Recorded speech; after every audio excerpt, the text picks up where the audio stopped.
Hello friend, मैं शहनाज कासिम आपके लिए लेकर आई हूँ एक नई वीडियो। तो आप अगर हमारे चैनल पर नए हैं तो हमारे चैनल को सब्सक्राइब करें और बेल आइकन पर प्रेस करें ताकि आप कोई भी टॉपिक या वीडियो मिस ना कर पाएं। तो बात करेंगे, हमारा आज का टॉपिक है उर्दू ज़बान का आगाज़ और इर्तिका।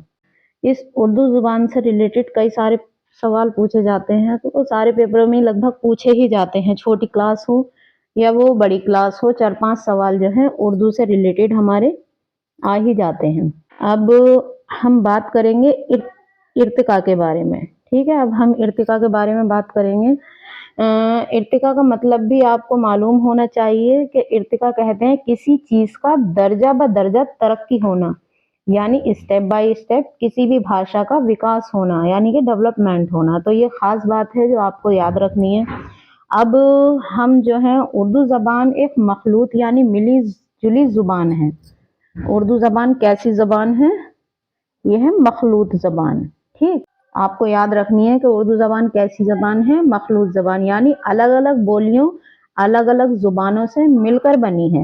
यानी इसकी बनावट में कई बोलियों और जुबानों ने हिस्सा लिया है। इसकी बनावट ने कई बोलियों में जुबानों ने हिस्सा लिया है। मुख्तलिफ कौमों की मुश्तरका तहजीब की अलमबरदार है ये। यानी ये किसी खास कौम की जुबान नहीं है, इसमें कई कौमों ने हिस्सा लिया है, इसीलिए इसे मिली जुली जुबान भी कहा जाता है और मिली जुली जुबान की अलंबरदार भी कहा जाता है। ये हकीकत है कि जो उर्दू जुबान की शक्ल है, जो उर्दू जुबान की तरक्की है, वो ज्ञानचंद जैन का गालिबन कहना है।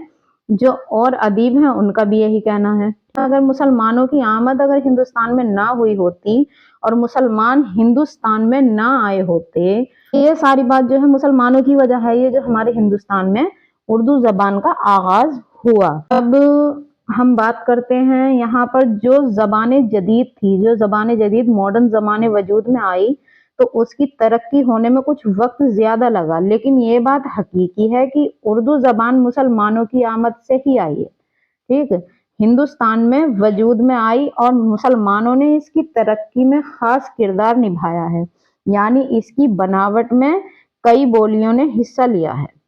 हिंदुस्तान आए, खास तौर पर हम यहीं से देखते हैं कि जब मुसलमान हिंदुस्तान में आ रहे थे तब यहाँ पर प्राकृत जबान बोली जाती थी। अब प्राकृत जबान क्या है? प्राकृत जबान कहते हैं हम कुदरती जबान को।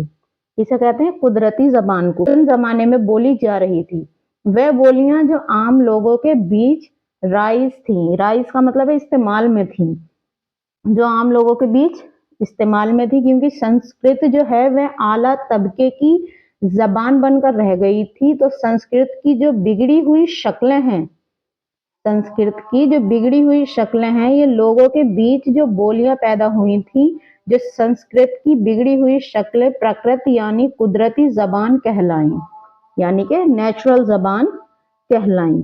जब मुसलमान यहाँ पर आए तो अलग अलग प्राकृत और जुबानें बोली जाती थी, और यही वजह बनी है आने वाले वक्त में जदीद जुबानों और पैदाइश की तरक्की की। उर्दू भी उन्हीं जबान में से एक है। ठीक है, अब हम आगे चलते हैं, इसको स्किप कर दें। हाँ, पेज नंबर 2 पर चलते हैं हम। चूंकि संस्कृत आला तबके तक सिमट कर रह गई थी, उन प्राकृतों ने ही लोग चलकर मुख्तलिफ जुबानों की शक्लें इख्तियार की। उर्दू भी उन्हीं में से एक है। तो ये दुनिया की जबान का सबसे बड़ा खानदान है, क्योंकि पहले खानदान हुआ करते थे बोलियों के। अब एक और अहम बात, दुनिया की जुबानों के खानदान है। कुछ खानदानों में जुबानें बटी हुई थी। पहले जो था खानदान हुआ करते थे, ठीक, उनमें जुबानें जो थी बटी हुई थी, पहले जुबानें बट जाया करती थी। जो सबसे बड़ा खानदान है वो हिंद यूरोपी खानदान है। कौन सा खानदान है? हिंद यूरोपी। नोट करते जाना। हिंद यूरोपी खानदान की एक मशरकी शाख जो थी, एक जो मशरकी शाख थी, वो ईस्टर्न जो ब्रांच है वह हिंद आर्याई कहलाई। कौन सी? हिंद आर्याई कहलाई। अगर पूछ लिया जाए कि जुबानों का सबसे बड़ा खानदान कौन सा है, और अगर ऑप्शन में हिंद यूरोपी नहीं हो तो आप हिंद आर्याई लगा दें। उर्दू भी एक हिंद आर्याई जबान है। ठीक, अब इसके आगे हम पेज नंबर 3 पे चलते हैं। ठीक, अभी जो मैं आपको बता रही थी कि मगरबी हिंदी में एक प्राकृत शोर सैनी अपभ्रंश वजूद में आई, और शोर सैनी अपभ्रंश की एक बोली थी मगरबी हिंदी। मगरबी हिंदी की 5 बोलियां हैं। अब मैं 5 तो आपको नहीं बता पाऊंगी, वीडियो बहुत लंबी हो जाएगी, इसलिए थोड़ी छोटी वीडियो में हम टॉपिक को क्लियर करते हैं। उसी में से एक बोली खड़ी बोली है। आज जो हम उर्दू और हिंदी जानते हैं वह वजूद में आई, और ये दोनों जुबानें आपस में क्या कहलाती हैं? बहनें कहलाती हैं। क्या कहलाती हैं ये? बहनें। ठीक, ये जो है आपस में बहनें कहलाती हैं। अब हम आगे चलते हैं, हम देखिए इंग्लिश जो है वो रोमन में लिखी जाती है। काय में लिखी जाती है? रोमन में। और रोमन जो है वो स्क्रिप्ट में, और हिंदी जो है देवनागरी में। तो उर्दू का जो रस्मुल खत है, ये जो है रस्मुल खत, ये ठीक, उर्दू का जो ये रस्मुल खत है, तो इसको जो लिपि है, इसकी जो लिपि है वो नस्तालिक कहलाती है। क्या कहलाती है? नस्तालिक कहलाती है। उर्दू की जो वो है लिपि, वो नस्तालिक कहलाती है। ये अरबी और फारसी से मिलकर बनी है। किससे मिलकर बनी है? अरबी और फारसी से। ठीक, इतना याद रखें।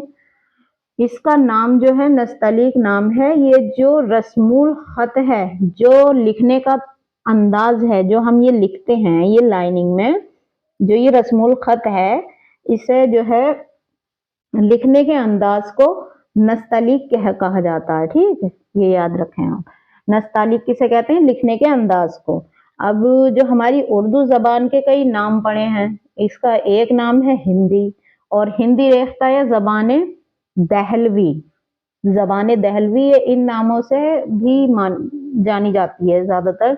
उर्दू जबान की पैदाइश के नजरियात देख लेते हैं। किसी का कहना है उर्दू जबान पंजाबी से निकली है, और कुछ ब्रज भाषा से बताते हैं। ठीक, अब हमारे जो मोहम्मद हुसैन हैं, ये जो हमारे मोहम्मद हुसैन हैं, मोहम्मद हुसैन आजाद, तो उनका कॉल है कि उर्दू जबान ब्रज भाषा से निकली है। हर शख्स जानता है इस बात को कि उर्दू जबान ब्रज भाषा से निकली है। फिर हमारे आते हैं सुलेमान नदवी, ये नीचे आप देख सकते हैं। फिर हमारे आते हैं सुलेमान नदवी, का मानना है कि उर्दू जबान सिंधी जबान से निकली। उनका मानना क्या है कि उर्दू जबान जो है वो सिंधी जबान से निकली है। अब हम चलते हैं आगे। ठीक, पेज नंबर 5 पर महमूद शिरानी। ठीक, महमूद शिरानी का कहना है कि उर्दू जबान जो है वो पंजाबी से निकली है। ठीक, फिर नसीरुद्दीन आते हैं हमारे। नसीरुद्दीन हाशमी का ख्याल है कि उर्दू जबान जो है वो दक्कनी से निकली है। काय से निकली है? उर्दू जबान जो है वो दक्कनी से निकली है। उर्दू जबान जो है हमारी वो काय से निकली है? दक्कनी से। और मोहम्मद शिरानी ने बताया था पंजाबी से। ठीक, अब दक्कनी के बारे में एक बात याद रखें आप जी, ये दक्कनी जबान है, इसके बारे में आप एक बात याद रखें कि ये पूछी भी जा सकती है। दक्कनी जबान उर्दू की कदीम उर्दू की एक शक्ल है। असल में 1327 ईस्वी में, हाँ समथिंग 1327 ईस्वी में अलाउद्दीन खिलजी के बाद एक मोहम्मद तुगलक हैं, वो दिल्ली से दौलताबाद कैपिटल लेकर चले गए थे। दिल्ली से जब वह कई सारे लोग गए ना, तो दिल्ली से जो जबान थी, जो खड़ी बोली और उर्दू की शक्ल लेकर गए थे, तो वो गुजरात और उसके आसपास के इलाके, जैसे हैदराबाद है और सारे आसपास के इलाके थे, यहाँ सब जगह वे जबान फल फूलने लगी। लेकिन सारे बुजुर्ग अहले औलिया जो थे वापस लौट कर नहीं आए। तो उन लोगों ने जो था वहां पर उर्दू की तरक्की में अहम किरदार निभाया। और फिर बाद में जो था क्या हुआ, जो शुमाल में नॉर्थ इंडिया में जो उर्दू जबान पैदा हुई, उसके बाद उर्दू जबान ने तरक्की पाई। दक्कनी जबान में साउथ में बोली जाने वाली उर्दू में काफी सारी तब्दीलियां आ गई, लेकिन जो दक्कनी है वो कदीम उर्दू है, ये पुरानी उर्दू है, अलग से कोई जुबान नहीं है, याद रखें इस बात को। ठीक, अब हम आते हैं, अब इन सभी नजरियों में एक काबिल कबूल जिसको चैलेंज ही नहीं किया जा सकता है, जो निशानात के इल्म पर भी खरा उतरा है, वह ये है कि उर्दू जबान खड़ी बोली से निकली है। इसमें हरियाणवी और दूसरी जबानों के भी असरात हैं। ठीक, जो दूसरी जबानों के हैं वो असरात हैं। अब जो है इसकी पैदाइश कहाँ हुई, इसकी पैदाइश हम बताते हैं आपको। इसकी पैदाइश दिल्ली और इसके आसपास के इलाकों में, नवाहे दिल्ली में ये पैदा हुई। और ये नजरिया किसका है? ये नजरिया जो है मसूद हुसैन खान का है। और इसकी पैदाइश का वक्त जो है वह समथिंग 1206। ठीक, 1206 जब नोट कर लें आप, 1206 जब मुसलमानों की सल्तनत कायम हो गई, उसके बाद का जमाना उर्दू की पैदाइश का जमाना है। उसके बाद का जमाना किसका है? उर्दू की पैदाइश का जमाना। अब हम फोर्ट विलियम कॉलेज, ये वीडियो बहुत लंबी हो जाएगी। ठीक, पेज नंबर 6 पर आते हैं हम। तो इस पर हम देखेंगे कि फोर्ट विलियम कॉलेज है, तो इसके ऊपर तो बहुत लंबी वीडियो बन जाएगी। तो इससे अगली वीडियो में हम आपको बताएंगे फोर्ट विलियम कॉलेज क्या है। लेकिन आप लोग ये सभी याद रखेंगे, ये सभी क्लासों के लिए थी वीडियो, क्या वो बीए फर्स्ट ईयर हो, बीए सेकंड ईयर हो, या फिर बीए थर्ड ईयर हो, और कोई सा भी सेमेस्टर हो, या फिर 8th 9th 10th 11th कोई सी भी क्लास हो। अगर हमारे चैनल पर आप नए हैं तो हमारे चैनल को सब्सक्राइब करें, बेल आइकन को प्रेस कर लें, और ताकि आप कोई भी हमारी वीडियो मिस ना कर पाएं। और आपको हमारी वीडियो पसंद आई हो तो वीडियो को लाइक करें, शेयर करें और कमेंट करें। और अगर आपको किसी टॉपिक पर वीडियो चाहिए होगी तो आप कमेंट में हमें जो है अपनी राय बता सकते हैं, हम उसी पर आपको टॉपिक अच्छे से समझाने की कोशिश करेंगे। तब तक के लिए